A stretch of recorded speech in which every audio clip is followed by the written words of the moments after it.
네, 우리 이제 그 켈빈 회로에 대한 내용은 거의 다 끝났는데요. 마지막으로 한 가지만 정리하고 이제 요거 다음 내용으로 넘어갈게요. 자, 우리가 이 켈빈 회로의 그 과정을 쭉 이렇게 살펴봤었는데 그래서 이 켈빈 회로의 과정을 뭔가 조금 분류를 조금 과학자들이 해놨어요. 자, 어떤 식으로 분류를 하게 되냐면은 결국에 이 지금 켈빈 회로라는 것이 맨 처음에 RUBP라고 하는 물질과 이산화탄소가 처음 루비스코라고 하는 굉장히 유명한 효소, 요거 조금 이따가도 할 겁니다. 어쨌든 이 효소에 의해서 반응이 일어나게 되면서 두 분자의 총 6분자겠죠. 3인산 글리세르산 PGA라고 하는 그런 물질이 될 건데, 자, 요 과정을 우리가 보고 뭐라고 하냐? 무슨 색으로 할까? 하늘색으로 할까? 보라색으로 할게요. 자, 요 과정을 보고 우리가 뭐라고 약속을 하게 되냐? RUBP랑 이산화탄소를 반응시키게 되면서 PGA를 만드는 이 반응을 우리는 탄소를 뭐 하는 거냐? 지금 여기서 CO2는요, 대기 중에 있던 거죠. 공기 중에 있던 그 이산화탄소죠. 기공을 통해서 들어온 녀석이죠. 그 녀석이 RUBP와 결합을 하게 되면서 이제 식물의 몸 안으로 들어오게 되는 거죠. 완벽하게. 어떤 물질의 형태로서. 자, 그렇기 때문에 탄소가 식물의 몸 안에 고정이 되는 그런 상황이 되는 겁니다. 그래서 이것을 보고 탄소 고정 단계다라고 이야기해요. 가만히 있었으면 얘가 공기 중에 떠다니면서 뭐 식물의 몸 바깥으로 나갈 수도 있었겠죠. 근데 그렇지 못하고 이제 확실하게 RUBP와 결합을 시켜버림으로써 PGA가 돼버렸으니까 이건 기체는 아니잖아요. 기체는 아니니까. 그래서 식물의 몸 안에 남아있게 되었다. 탄소가 고정됐다. 그래서 탄소 고정 단계라고 하고요. 자, 그 다음 두 번째. 이제 그 포도당을 만들기 위한 그 PGAL을 만드는 그 과정을 보고 우리가 뭐라고 하냐? 환원 단계라고 합니다. 예? 쌤 갑자기 무슨 환원이에요? 자, 얘들아, 환원이 뭐지? 환원? 환원이 뭐예요? 환원? 무엇과 환원? 할 때 그 환원입니다. 산화랑 환원이 있죠? 환원의 정의가 뭐예요? 크게 세 가지가 있을 겁니다. 무슨 아레니우스인가? 뭐 그런 사람도 얘기했던 것 같고, 맞나? 맞나요? 아닌가요? 몰라, 나 화학은 잘 몰라. 옛날에 나도 했어가지고 기억은 잘 안 나는데, 환원이라는 것의 의미가 뭐예요? 나 빨리 인터넷 검색하고 와야 되나?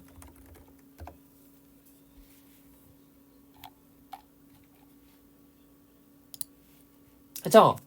산소를 잃고 혹은 전자를 얻고 혹은 또 뭐야? 수소를 얻는 것도 우리 환원이라고 하죠. 산화수 감소하는 것도 그렇고. 자, 그러면은 그 관점에서 봤을 때 우리 NADPH라고 하는 녀석은 원래 NADP 플러스랑 H 플러스가 전자전달계를 통해서 전달되어 온 전자와 만나게 되면서 만들어졌던 거잖아요? 그 전자가 어디 가게 되냐? 이 과정에서 여기 분자들의 공급이 되게 됩니다. 그래서 이 분자들의 입장에서는 환원이 되는 거죠. NADPH는 산화되는 거고. 그래서 이 두 번째 과정을 환원 과정이라고 이야기해요. 이 환원 과정을 통해서 이 PGAL, G3P가 만들어지게 되는 것이고 그 G3P는 켈빈 회로의 바깥으로 빠져나오게 되면서 나중에 두 분자의 PGAL이 포도당이 됩니다. 근데 여기서 끝나면 된다 했어, 안 된다 했어? 안 된다 했어요. 결국에 다시 맨 처음에 그 포도당과 이산화탄소와 결합할 수 있는 RUBP를 다시 만들어야지만 이 사이클, 회로가 돌아갈 수 있을 거예요. 자, 그렇기 때문에 세 번째 단계의 PGAL 한 분자로부터, 아니, 5분자로부터 다시 RUMP와 RUBP를 다시 만드는 그런 과정. RUBP 재생 단계입니다.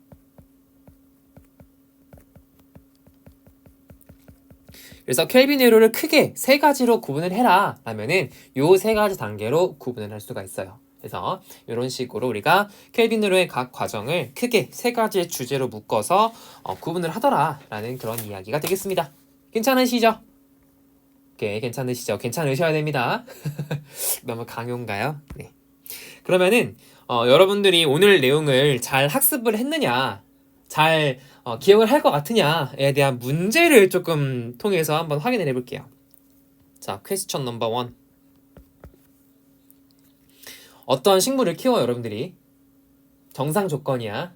나머지는 다 광합성에 필요한 적당한 것들이 다 있습니다. 그런데 이산화탄소는 공급이 안 된대요. 근데 비대너지는 공급을 해줬대요. 꾸준히 공급을 해줬대. 그러면 그 상황에서 나타날 수 있는 변화가 있을 거야. 그 전에 비해서. 그랬을 때 이 켈빈회로를 구성하고 있는 물질로서 그 변화를 한번 설명을 해보세요. 무슨 말이냐? 누가 증가하고 누가 감소하게 될 거냐? 한번 설명해보세요. 이산화탄소는 없는데 빛은 공급을 해준대. 그러면 어떠한 변화가 나타날까? 켈빈회로를 구성하고 있는 물질로 설명을 해주세요.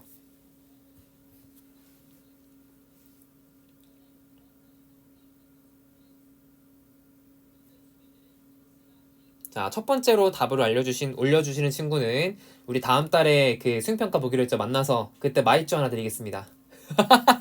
너무 적은가요?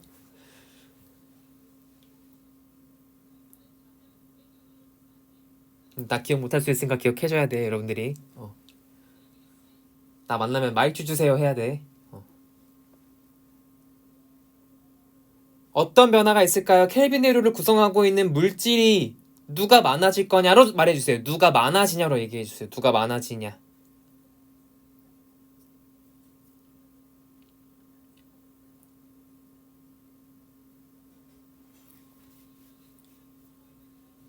얼른 생각해보세요. 생각. 단순히 암기하는 건 의미 없어요. 여러분들이 생각을 해서 결론을 도출해내야 돼.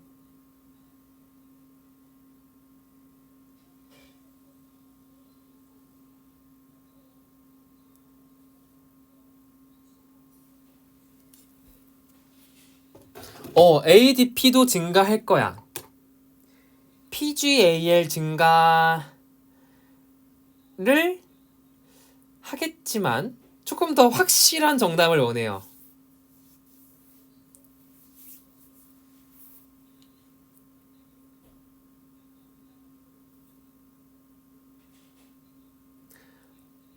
NADP 플러스도 증가할 거고 ADP도 증가할 거야.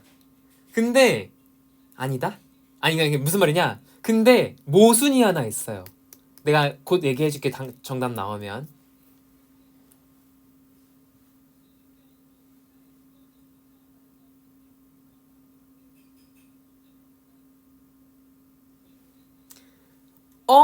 RUMP가 증가하긴 할 건데 그러면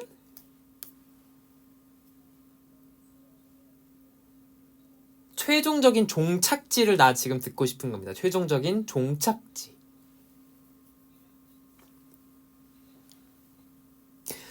그래. 맞아요. 두 친구가 동시에 얘기해줬어. 효정이랑 하윤이 우리 다음 달에 우리 교육청에서 시험 볼 때 마이쮸 달라고 얘기하세요. 나 들고 갈 테니까 진짜로. 맞아. RUBP의 개수가 증가할 겁니다. 선생님, 나머지는요? 자, 잘 들어봐. 지금 문제에서 이산화탄소를 주지 않았죠. 근데 빛은 줬어. 그 말은 빛 에너지가 있기 때문에 무슨 과정은 진행이 될 수 있는 거예요? 우리 광합성은 크게 두 가지 과정이 있죠. 빛 에너지가 있다라는 것은 뭐가 진행이 될 수 있다라는 거야. 그쵸? 명반응이 진행이 될 수 있다라는 거죠. 그러면 명반응이 진행이 되면은 ATP도 생성이 될 거고 NADPH도 생성이 될 수 있을 거예요. 괜찮죠? 근데 여기서 이산화탄소가 주어지지 않아? 자, 그럼 봐봐. 지금 식물이 정상적으로 잘 광합성을 하고 있다가 갑작스럽게 이산화탄소를 지금 안 주는 그런 상황이에요. 그러니까 원래라면은 이산화탄소가 나 조금 굵은 걸로 이 색깔로 할게요. 원래는 이산화탄소랑 RUBP랑 만나서 이렇게 삥삥삥삥삥삥 돌아갔어야 되는 게 맞는데 근데 지금 누구를 안 줬다고 얘들아? 이산화탄소를 안 줬어요. 그러면은 이 과정이 진행이 될 수 있냐라는 거야. 루비스코에 의한 이 탄소 고정이 되니 안 되니? 안 된다라는 거죠. 근데 어쨌든 얘가 광합성을 하고 있었으니까 그 식물체 몸에 이런 녀석들이 있을 거예요. 남아 있을 거예요. 근데 지금 문제에서 비대너지는 계속 줬기 때문에 명반응이 일어나요. 그러면은 이 ATP나 NADPH나 이런 것들 있죠. 이런 것들은 지금 정상적으로 공급이 되고 있다라는 거야. 그러면 이 PGA는 ATP에 의해서 얘가 될 거고 BPGA가 될 거고 얘는 NADPH에 의해서 PGA를 될 거고 얘는 다시 RUMP가 될 거고 얘는 ATP에 의해서 RUBP가 될 거예요. 여기까지 올 거야. 여기서 와요. 오는데 거기서 이제 이 RUBP랑 반응할 수 있는 이산화탄소가 있냐고 없냐고. 없잖아요. 그렇기 때문에 이렇게 이산화탄소를 공급해주지 않는 그 순간부터는 시간이 지나게 되잖아. 그러면 RUBP의 농도가 갑자기 이렇게 상승을 하게 될 겁니다. 근데 이거 무제한으로 저기 하늘 천장 뚫고 올라가? 그렇지는 않을 거야. 왜? 왜 그럴까요? 왜 얘는 무제한으로 상승하지 않을까요?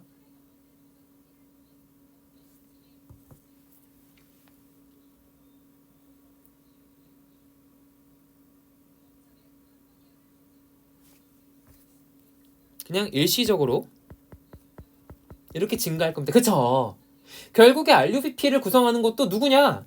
이산화탄소가 공급이 돼야지만 이렇게 돌아가서 이렇게 오는 거예요.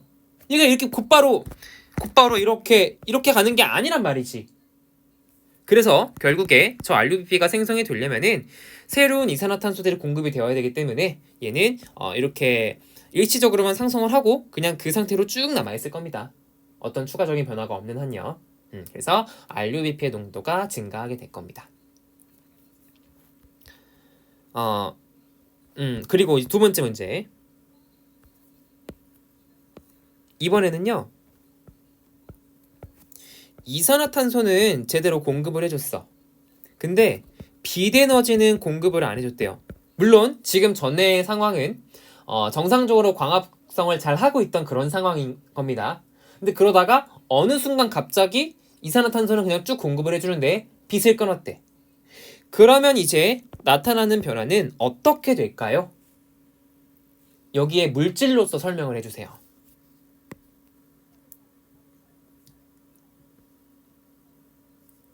누가 뭐 증가하네 뭐 그런 걸로 최종적인 종착지로 설명을 해주세요.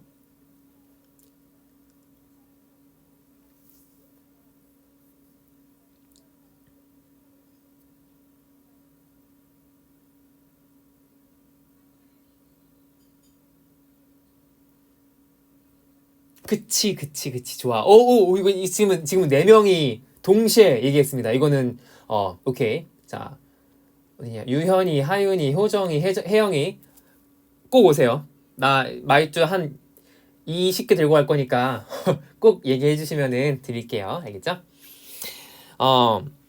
맞습니다. 자, 이 경우에는 PGA의 농도가 증가해요. 물론 얘 무한정 증가할까요? 그거는 아니야. 왜 그러냐면 일단 쌤 빛에너지가 공급되지 않으니까 당연히 명반응이 진행이 되지 않을 거예요. 자 그러면 명반응이 진행되지 않는다는 뜻은 ATP와 NADPH가 공급이 제대로 안 된다라는 그런 뜻일 겁니다.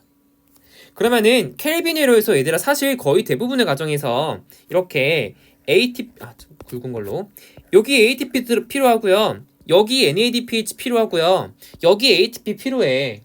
그럼 이 과정들이 전부 다 진행이 될 거야 안 될 거야? 제대로 안 될 거란 뜻입니다. 다만 얘가 그 전에 광합성을 정상적으로 진행을 했기 때문에 남아있는 ATP와 NADPH들이 있을 거예요. 그러면은 그거에 의해서 돌아갈 겁니다. 일부 물질들은요. 근데 돌아가다가 결국에 어디서 막히게 되냐. 이산화탄소는 정상으로 공급이 되기 때문에 이 RUB 좀 지우고 할까? 아니야. 이 RUBP랑 이산화탄소랑 만나게 되면서 루비스코에 의해서 PGA가 되긴 될 겁니다만 이제 그 PGA가 BPGA로 넘어가기 위해서 ATP가 필요한데 그 ATP가 공급이 안 되죠. 명반응이 진행이 안 되니까. 그래서 이제 PGA가 일시적으로 증가를 하게 될 건데 무한적으로 증가하지 않는 이유는 쌤, 어쨌든 여기서 이산화탄소 공급되잖아요. 그럼 되는 거 아닌가요? 아닙니다. 요거 말고도 어떤 다른 요인들도 다 고려를 해야 되기 때문에 무한정으로 증가할 수는 없어요. 네, 그래서 결국에 사실 이 RUBP를 재생을 하는 것도 RUMP가 있어야지만 재생되는 건데 RUMP도 ATP가 있어야지만 RUBP를 만들 수 있거든요. 그래서 무한정 RUPGA가 증가하진 않습니다. 저 명반응의 산물이 있어야지만 켈빈 회로도 돌아가고 또 켈빈 회로가 잘 돌아가야지만 명반응도 잘 일어날 수 있어요. 켈빈 회로가 돌아가야지만 여기서 지금 ADP와 요거는 빨간색으로 할게요. ADP와 NADP 플러스가 켈빈 회로가 끝나게 되면 나오게 되잖아요. 그러면 결국에 이 ADP와 NADP 플러스도 다시 명반응의 재료가 됩니다. 그래서 명반응과 안반응은요 서로 상부상조하는 사이야. 서로의 산물을 서로의 재료로 쓰는 그런 사이죠. 그렇기 때문에 이 두 가지 반응이 한 개만 일어날 수는 없어요. 그러니까 한 가지가 잘못되잖아? 그럼 나머지 한 가지도 제대로 일어날 수가 없어요. 명반응이 못 일어나면 안반응은 무조건 못 일어나고요. 뭐라는 거야? 그걸 가지고 설명해주고 싶은데 잠깐만요. 이거를 설명하는 그런 그래프가 있거든요. 잠깐만.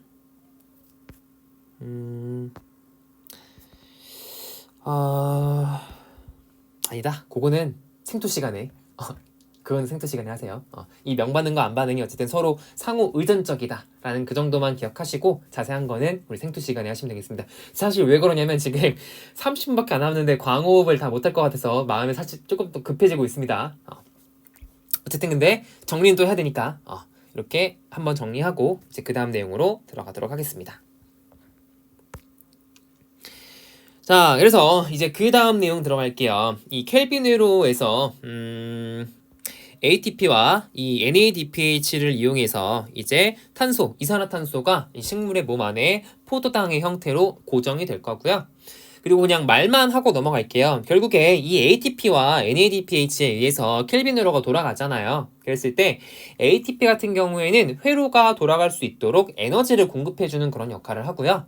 그리고 NADPH 같은 경우에는 실질적으로 포도당에 저장되는 그 환원력을 제공하는 분자의 역할이다라고 생각을 하시면 조금 더 편합니다. 그래서 어떠한 그 돌아가는 사이클이 있어요. 요거 사이클을 돌리는 역할은 ATP가 하는 거고 그리고 사이클에서 나와서 결국에 진짜 포도당으로 저장되는 그 에너지 같은 경우에는 NADPH가 가지고 있었던 그 에너지가 저장이 되는 거다라고 생각을 하시면 조금 더 편하게 되겠습니다. ATP는 그냥 단순히 회로를 돌려주기 위한 그런 힘이고, 그러니까 물레방아가 이렇게 있어요. 그러면 이 물레방아를 돌려주는 녀석이 ATP야. 그리고 이 물레방아가 돌아가면서 어떠한 그 물질들이 나오게 되는데 그 물질에 담겨있는 에너지가 NADPH이고 이 물질 두 개가 만나서 포도당이 됩니다. 그래서 실제로 포도당에 저장되는 에너지는 NADPH가 가지고 있었던 그 에너지다 라고 생각하시면 더 좋을 것 같네요. 네, 그러면은 이제 두 번째 내용, 광호흡이라고 하는 굉장히 특이한, 사실 그 식물의 입장에서는 좋은 반응이 아니거든요. 좋은 건 아닌데 어쩌다 보니 또 이제 진화적으로 이게 있어야 되는 그런 식물들도 있긴 있어요. 근데 어쨌든 간에 대부분의 식물에서는 이 광호흡이 그렇게 좋지만은 않거든요. 그러면 이 광호흡이라는 것이 무엇인가 자세하게 한번 살펴보도록 하겠습니다. 먼저 여러분들 있잖아. 한번 추론을 해볼래? 광호흡이라고 하는 용어를 들었을 때 너네는 무슨 말이 생각나? 이게 무슨 의미일 것 같아요? 책 보지 말고. 그냥 무슨 의미일 것 같아요? 한번 얘기해보세요. 광호흡이라는 용어는 어떠한 그 내용을 설명을 하고 있는 용어일까?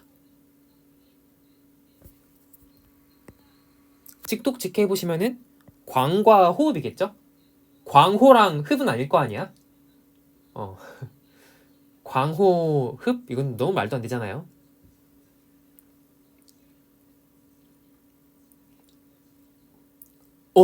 뭔가 광호흡이라고 하면은 빛을 이용해서 호흡이 뭐야? 호흡. 숨 쉬는 거 말하는 거잖아요. 숨 쉬는 거. 근데 우리가 알고 있는 호흡은 일반적으로 세포호흡이죠. 세포호흡. 미토콘드리아에서 일어나는 그 호흡을 말하는 겁니다. 그래서 이 빛에 의해서 뭐 세포호흡이 어떻게 되나라고 생각을 하실 건데, 광호흡이라고 하는 것은요, 우리 이 켈빈 회로가 돌아갈 때 내가 지난 시간에 잠깐 얘기했었는데요. 아마 전 세계를 다 통틀어 따졌을 때 세상에서 가장 많은 효소는 이것이다, 이것일 것이다 라고 얘기했던 효소가 하나 있어요. 누구였어요? 그죠? 루비스코. 너무너무 중요한 효소입니다. 이 루비스코라고 하는 효소는요, 켈빈 회로의 가장 첫 단계 탄소 고정에 사용되는 그 효소죠. 요 효소가 되게 특이해. 굉장히 특이해요. 약간 그 너네 야누스 아니 야누스?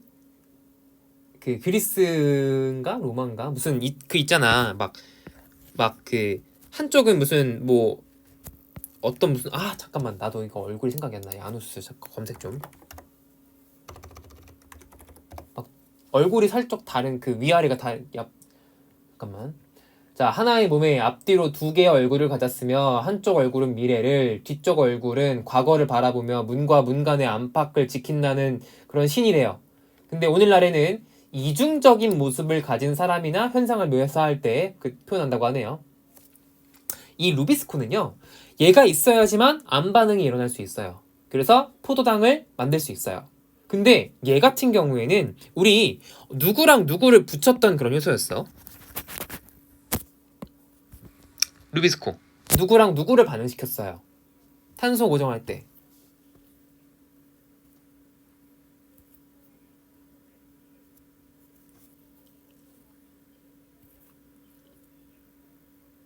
누구? RU. 그쵸? BP와 이산화탄소를 결합을 시킴으로써 PGA, 3PG. 우리 수능편으로 쓸게요. 3PG를 만들던 그 녀석이었죠? 얘가 있었기 때문에 결국에 켈빈 회로가 돌아갈 수 있었던 겁니다. 정말 중요한 요소예요. 정말 너무 중요해. 근데 이 녀석의 양면성. 내가 루비스코를 좀 귀엽게 한번 그려볼게요. 못생겼어. 잠깐만. 오케이. 마음에 안 들어. 근데 어쨌든 너 루비스코야. 자, 이 루비스코는 혹시 이 효소들의 반응물을 우리가 뭐라고 불러요? 배웠나? 배웠어. 좋아. 기질이라 그러죠. 이 루비스코의 기질이 바로 RUBP와 CO2인 거잖아. 여기까지 배웠죠, 우리. 방금 전에 탄소 고정 단계 배웠잖아. 그래서 이 루비스코의 이 모양에 맞는 그 녀석이 이 RUBP야. 얘가 RUBP야. 그리고 그 옆에 오는 녀석이 CO2가 와요. 이렇게. 그래서 요거 두 개를 어떻게 화학적으로 안정해줄 수 있도록 적절한 환경을 제공해주는 것이 루비스코의 역할이고, 그래서 이제 3PG가 될 수 있는 거잖아요. 근데 있잖아, 이 루비스코의 CO2 자리 있죠. 요 자리에 올 수 있는 그 물질이 CO2도 있지만 누구도 있냐? O2도 있어요. 요 자리에 O2가 올 수 있거든요. RUBP를 원래는 정상적인 그러한 그 과정의 광합성의 과정이라면 RUBP를 CO2와 결합시켜서 3PG를 만들지만 정상적인 과정이라면 3PG를 만들지만 RUBP를 산소랑 결합시킬 수도 있어요. 루비스코란 녀석은 이중적이죠. 그래서 RUBP랑 산소를 결합시켜? 얘들아, 산소랑 RUBP는 결국에 탄소로 구성된 녀석이죠. 이거 C죠? C 5개짜리죠? C 5개에다가 인산기 2개 있는 거죠? C랑 O랑 만나요. 그럼 뭐 만들어지겠어? 그죠? CO2가 만들어지면서 그 CO2를 자신의 몸 바깥으로 내보냅니다. 그런 역할을 해요. 이 루비스코라는 녀석은 이 RUBP를 2가지의 기질과 같이 결합시킬 수가 있어요. 그러니까 동시에 결합시킨다는 뜻이 아니라 어떤 조건에서는 CO2와 결합시키는 것이 우세한데 특정한 조건에서는 O2랑 RUBP를 결합시키는 반응이 더 우세하게 나타난다라는 그런 건데, 자, 이 반응을 보고 우리가 뭐라고 하냐? 광호흡이라고 합니다.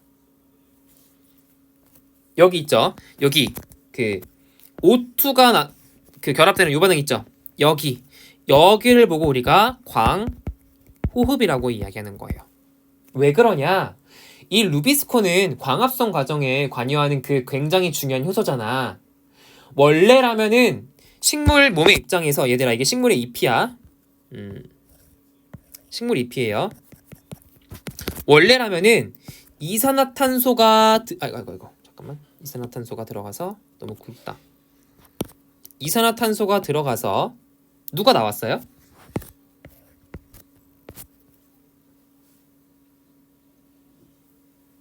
누가 나와요? 이산화탄소가 들어가서 어떤 기체가 기공으로 나와요? 그렇죠? 산소가 나오죠. 근데 이 광호흡이라는 과정을 거치게 되잖아. 루비스코가 산소랑 결합을 해요. 그러면은 산소랑 RUBP랑 결합을 하게 되면서 뭐가 생성이 되냐? 이산화탄소가 생성이 돼요. 그러면 얘 입장에서는 산소를 RUBP와 결합시킴으로써 누가 나오게 되냐? 이산화탄소가 식물의 몸 바깥으로 나오게 되는 거예요. 근데 이것이 마치 뭐 같냐? 산소를 이용해서 이산화탄소를 방출한다. 이거 뭐랑 같아요? 호흡이죠, 호흡. 세포호흡이죠, 세포호흡. 물론 우리 들숨날숨하는 그 호흡도 같고. 그래서 이 과정을 광호흡이라고 하는 겁니다. 선생님, 근데 아까 맨 처음에 말씀하신 게요, 쌤, 광호흡이라는 게 뭐 좋고 나쁜 건 없을 것 같은데요? 그냥 뭐 산소가 들어오고 이산화탄소가 나가는 게 뭐가 중요한가요? 그냥 다시 뭐 이산화탄소 들어와가지고 그냥 광합성하면 되는 거 아닌가요? 라고 생각할 수도 있겠지만요. 식물에서 이산화탄소는요, 굉장히 중요한 재료입니다.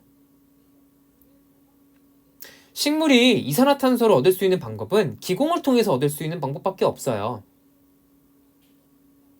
식물이 혹시 팔 달렸어? 팔 달려서 대기 중에 있는 이산화탄소 포집해서 자기 몸으로 가져올 수 있어? 그런 거 못해. 능동적으로 할 수가 없어요. 그렇기 때문에 얘는 대기 중에 이산화탄소 농도가 굉장히 중요하거든요. 자, 그런데 이렇게 결국에 이산화탄소에 있는 탄소를 이용해서 나는 포도당으로 바꿔서 나는 저장을 할 거잖아. 자, 그래서 이 이산화탄소가 굉장히 중요한데, 왜 그러면은 이 루비스코는 이 이산화탄소랑 산소를 결합시켜서 이산화탄소를 방출할 수밖에 없냐면, 자, 무슨 말이냐 볼게요. 정리 한번 하겠습니다. 이 광호흡이라고 하는 것은요, 일반적으로 우리가 알고 있는 그런 식물에서는 그렇게 자주 나타나진 않아요. 근데 굉장히 특정한 환경이 있어. 어느 환경이냐? 더워. 너무 건조해. 그러면 식물이 살아가기 위해서 필요한 물질이 크게 2가지가 있을 거야. 광합성에 필요한 재료가 누구랑 누가 있어요? H2와 CO2 2가지가 있죠. 너무 덥고 너무 건조해요. 그러면 식물은 기공을 열고 있으면 될까 안 될까? 될까요 안 될까요? 너무 덥고 너무 건조해요. 당연히 안 됩니다. 왜? 식물은 증산작용을 통해서 물 분자가 바깥으로 나가는데, 기공을 통해서 주변이 너무 건조해요. 그러면은 이 수증기의 농도 기울기가 너무 커지게 되면서 식물 안에 있는 물들이 죄다 이 바깥으로 빠져나갈 거야. 그러면 뭐 광합성은 둘째치고 식물이 살아가는데 물이 없으면 못 살거든요. 그러니까 이 수분 스트레스가 너무 심하기 때문에 그런 환경에서는 기공을 열어야 돼, 닫아야 돼? 기공 열고 있으면 죽어요. 말라 죽어요. 그럼 어떻게 해야겠어? 기공을 뭐 한다? 선택지가 이거밖에 없어. 기공을 열어 닫아. 닫아야 됩니다. 이거밖에는 선택지가 없어요. 그래야지만 살 수 있으니까. 그래서 기공을 닫아요. 왜냐하면은 수분의 손실을 최소화해야 되니까. 최소화로 수분의 손실을 최소화해야 되니까. 근데 그러면 어쩔 수 없는 일이 하나 생깁니다. 뭐가 생기냐? 내가 얘들아 너네도 그런 거 있잖아. 기회비용이라는 거 사후 시간에 배우니? 기회비용? 내가 어떠한 그 상황에서 무언가를 하나를 선택해. 그럼 나머지 하나는 선택할 수 없어요. 어쩔 수 없는 일이야 그거는. 식물도 마찬가지야. 얘가 살아갈 때 이산화탄소랑 물이 필요한데 나는 지금 물을 내보내지 않기 위해서 물은 얘들아 그냥 바닥에 그 뿌리를 통해서 흡수하면 되잖아요. 기공 닫아도 괜찮아. 기공 닫아도 뿌리를 통해서 흡수할 수 있어요. 근데 이렇게 기공을 닫아버리면은 누구는 흡수 못해 얘들아? 내가 말라 죽지 않기 위해서 살기 위해서 기공을 닫아버리니까 흡수할 수 없는 거. 그래, 너를 내가 이산화탄소를 흡수할 수가 없는 거예요. 근데 이산화탄소는 뿌리를 통해서 흡수할 수 있니? 못해요. 이산화탄소가 알아서 땅바닥으로 기어 들어가서 뿌리를 통해 들어가진 않을 테니까. 식물이 이산화탄소를 흡수할 수 있는 방법은 기공을 통해서 흡수하는 겁니다. 근데 그 기공을 닫아버렸어. 그러면 이산화탄소의 공급이 저하될 거라는 거죠. 괜찮지? 덥고 건조한 지역에서는 살기 위해서, 말라 죽지 않기 위해서 기공을 닫아버렸더니 CO2의 공급이 낮아져. 그러면 원래는 이 루비스코가 RUBP와 CO2를 결합시켰어야 됐잖아? 맞죠? 맞죠? 근데 루비스코가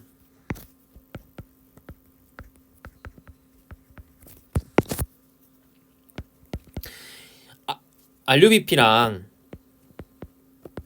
결합시킬 이산화탄소가 제대로 공급이 되냐고요? 안 되냐고요? 공급이 안 돼요.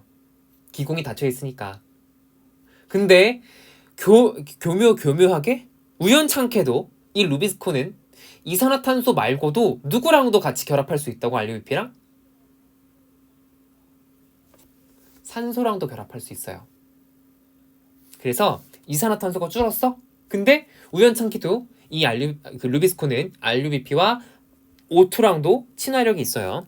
그래서 이렇게 두 개가 결합을 하게 됩니다. 그러면 이제 그 과정에서 RUBP가 결국에 탄소기 때문에 이산화탄소가 생성이 되고 얘네들이 방출되게 됩니다.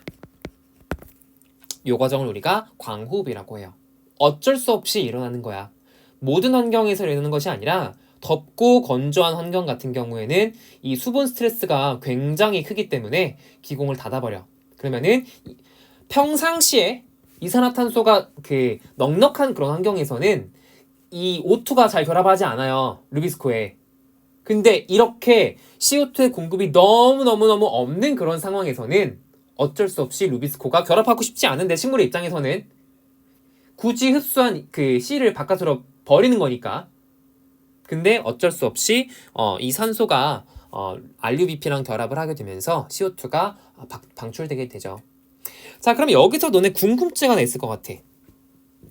뭐 궁금한 거 있지 않아?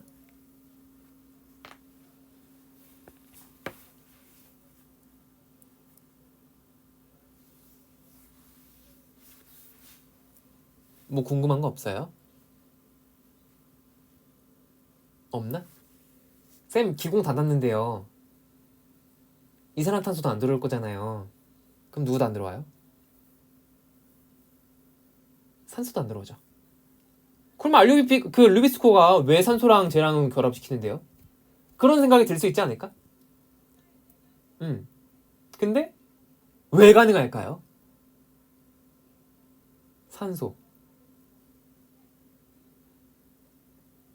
산소는 어디서 만들 수 있어? 식물은? 무슨 과정? 지지난 시간에 우리 했었죠. 산소는 물이 광분해되면서 루멘 안에서 만들어질 수 있죠. 그래서 그 명반응 과정이 쭉 지속이 될 수 있다면 산소 만들 수 있습니다. 그래서 그 산소를 이용해서 이용을 한다기보다는 그 산소가 이제 여기에 반응을 할 수가 있다는 거죠. 그래서 그러한 이유로 기공을 닫음에도 불구하고 이 루비스콘은 이 RUBP와 그리고 산소를 결합시켜서 CO2로 방출된다라는 건데, 사실 이게 식물의 입장에서는 굉장히 안 좋은 거예요.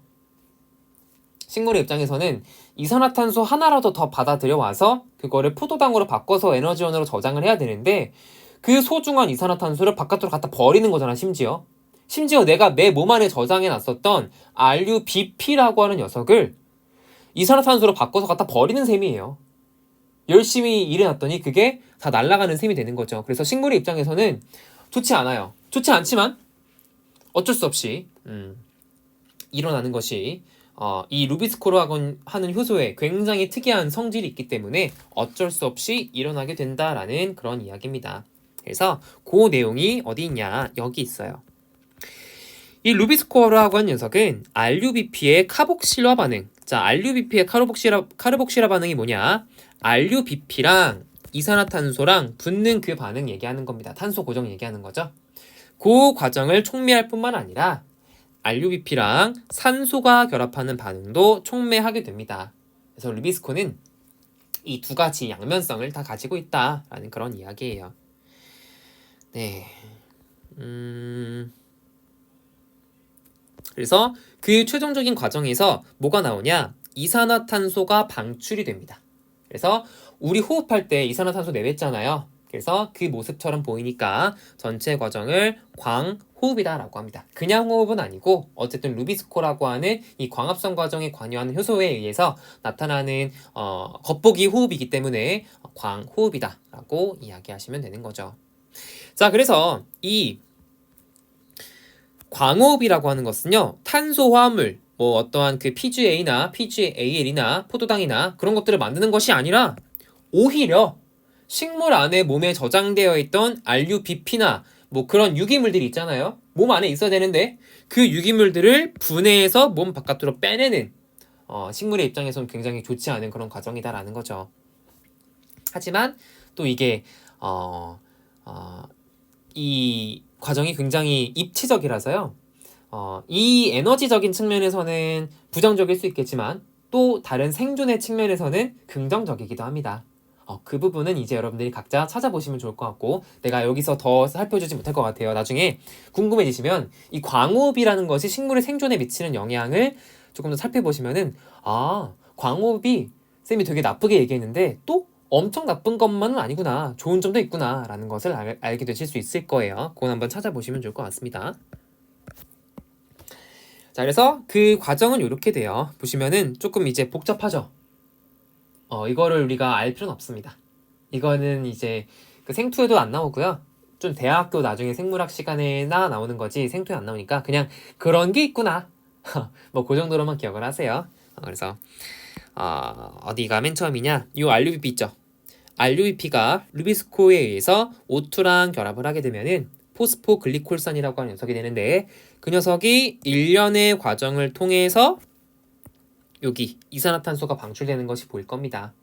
그래서 또다시 일련의 과정을 통해서 다시 돌아가게 되고요. 그래서 이렇게 이산화탄소가 방출되기 때문에 광호흡이다 라고 생각을 하시면 된다라는 거죠. 네, 이렇게 해서 우리 광호흡에 대한 이야기는 마무리를 했습니다. 그래서 이 광호흡이라는 것은 결국에 긍정적인 면도 있긴 하지만 에너지적인 문제의 관점에서는 사실 굉장히 조금 유리하진 않은 그런 방식이에요. 자, 그러면은 너네가 식물이라고 생각을 해봐. 광호흡을 하고 싶니? 안 하고 싶니? 안 하고 싶죠? 에너지적인 측면에서 당연히 안 하고 싶을 거예요. 그래서 우리 식물들은요, 모든 식물은 아니야. 모든 식물은 아닌데 특히 이 광호흡은 얘들아 어느 조건에서 주로 일어난다 그랬어? 이거 조건 굉장히 중요해요. 광호흡은 어느 조건에서 주로 일어나? 그죠? 굉장히 더워. 굉장히 건조해. 일반적으로 더우면 건조하죠. 그래서 이런 환경이면 기공을 닫아서 CO2가 공급이 안 되니까 그런 환경에서 일어나는 것이 광호흡이었습니다. 그래서 일반적인 막 저기 적도 지방에 막 아마존 그런 데 있잖아. 그런 데서는 광호흡이 그렇게 자주 일어나지 않겠죠. 그래서 걔네들 말고 굉장히 덥고 건조한 뭐 사막이나 그런 데 사는 그런 녀석들 있잖아요. 그런 식물들 같은 경우에는 이 광호흡을 너무 하기 싫을 거예요. 그래서 어떻게든 이 광호흡을 최소화해서 내가 가지고 있었던 그 유기물들을 내 몸 바깥으로 버리지 않기 위해서 어떠한 그 진화적으로 발달한 그런 구조들이 있거든요. 그래서 다음 시간에는 이 식물들이 어떤 식으로 광호흡을 최소화하기 위한 그런 구조들을 선택하게 되었는지, 얘네들의 구조와 어떻게 얘네가 그 구조에 의해서 야기되는 변화들에 대해서 한번 살펴보는 시간을 가져보도록 하겠습니다. 일반적으로 우리가 그 두 가지 종류의 식물들을 뭐라고 하냐면 C4 식물 혹은 캠 식물이라고 불러요. 광호흡을 그러니까 잘 안 하는 우리가 일반적으로 알고 있는 그런 식물들은 C3 식물이라고 하거든요. 그래서 크게 얘들아 식물들을 광호흡이라는 그런 관점에서 봤을 때 구분을 하자면요. C3 식물과 C4 식물과 캠 식물 이렇게 세 가지로 구분을 할 수가 있어요. 오늘은 이 C3, C4, 캠이라는 식물들의 이름만 알아보고 다음 시간에 얘네들의 구조를 알아보도록 하겠습니다. 자, 먼저 이 밑에 한번 읽어볼게요. 광합성을 하는 진핵 식물들은 켈빈 회로를 거쳐서 CO2를 RUBP랑 직접적으로 결합시키니까 첫 번째 안정된 3인산 글리세르산을 형성합니다. 3PG를 만드는 거예요. 3PG. 빨간색으로 해야겠다. 자, 근데 이 3PG의 탄소 개수가 몇 개였어? 3PG의 탄소 개수. 중요한 건 얘들아 탄소의 개수야. 그죠? 3개였죠? 그래서 가장 CO2가 이 회로에 들어오자마자 만들어지는 가장 첫 번째 유기물이 탄소의 개수가 3개잖아요. 그래서 탄소의 개수가 3개입니다. 라는 의미에서 C3 식물이에요. 근데 일부 식물 같은 경우에는 C4라고 불리는데 얘는 그러면 이산화탄소가 맨 처음 들어왔을 때 만들어지는 그 유기물의 탄소의 개수가 몇 개란 뜻이야? C3 식물은 3개여서 C3였어요. 그렇지. C4는 이산화탄소가 맨 처음에 들어왔을 때 만들어지는 그 유기물이 그 탄소가 4개짜리인 화합물이기 때문에 C4 식물이에요. 그래서 보시면 나중에 설명드리겠지만 이게 C4 식물의 모습입니다. 그러면은 얘는 이산화탄소가 기공을 통해서 들어와. 그러면 원래라면은 우리 C3 식물에서는 RUBP가 있어서 RUBP랑 잠깐만 자꾸 뭐라는 거야. 루비스코가 있어서 이 루비스코가 RUBP랑 이산화탄소를 결합시키니까 맨 처음에 C3 식물인 3PG가 만들어졌었잖아요.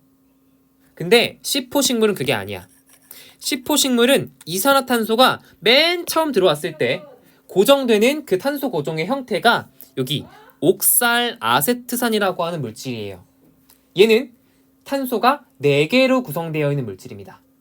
그래서 이 친구들의 이름을 무슨 식물이라고 한다고요? 탄소가 4개짜리니까 무슨 식물? C. 그쵸? C4 식물 이라고 합니다.